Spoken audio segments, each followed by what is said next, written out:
everyone, this is Mindy Eggen for Honeybee Stamps, and in today's video we are going to do a blended cover plate. And what I mean by that is we're going to do a little ink blending, die cutting, and some more ink blending. I'm going to be using the Secret Garden A2 Coverplate die, which is one of my favorites from Honeybee Stamps.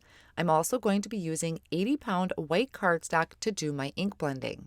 So before I do any die cutting, I'm going to ink blend this panel of cardstock. I'm going to be using a rainbow of color and going all around the outer edge, fading off into the white of the cardstock in the middle. I started with a light pink in the corner, then I had moved on to melon, which is an orange. Now I have citrine, which is a little deceiving because when I picked it up with my blending tool, it almost looked kind of brown, but it's really a nice bright yellow. All of the inks that I'm using today are from the stamp market. You can use any inks in your collection. The only reason I really chose these was because they just had some different shades than what I have in my collection, like the citrine and this leafy color, which is kind of like a moss. Now I'm going to move on to Tropic, which is very much like a teal, but that's what's going to be the blue part of my card.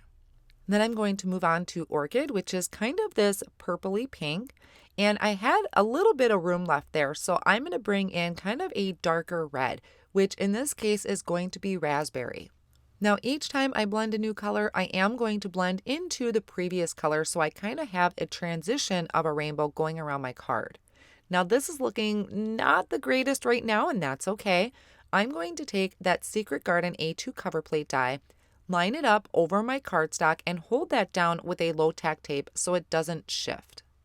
Once I run this through my die cut machine, I'm going to take my craft pick and just poke out all of those die cut pieces.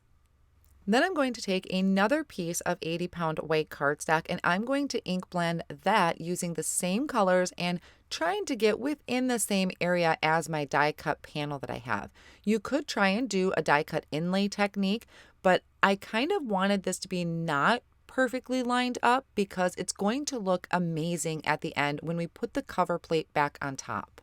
So once again, blending from the edge of the cardstock and kind of fading off into the white. I really wanted a lot more white to show.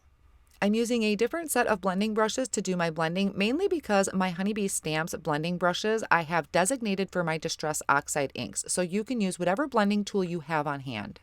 After that's all blended, I'm just lining this panel up and you can see how great that layers over the top and how those colors peek through. For sentiment, I'm using the Birthday Wishes stamp set.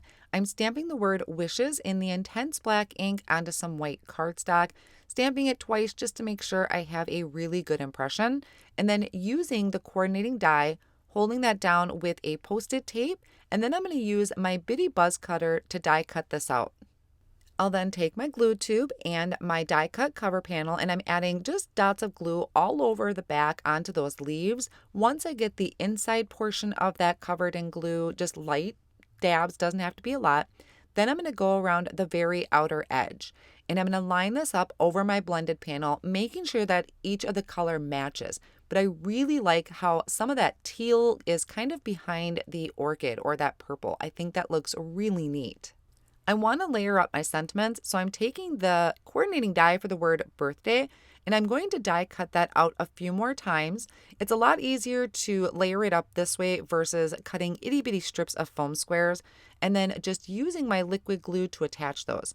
Now this word birthday is actually from the hot foil plate. I had this kind of tucked into my stamp pocket, so I decided to use it because it was already foiled and ready to go. I did the same thing with the word Wishes. I die cut it out a couple more times and layered it together. And then I'm adding the liquid glue behind the word birthday and placing that over the top of my panel.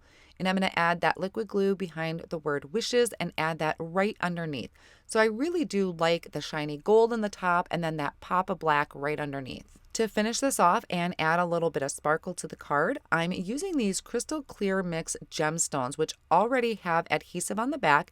So I'm just going to use my craft pick to pick up a few of them and have them kind of around the sentiment. So it's drawing your attention into the center where my sentiment is, but they're clear, so they're not taking away from the background. And And that's going to finish up the card project for today. I really love the colors and the background with that blended cover plate on the top. I think that looks really neat. I hope you enjoyed today's card. Thank you so much for joining me today.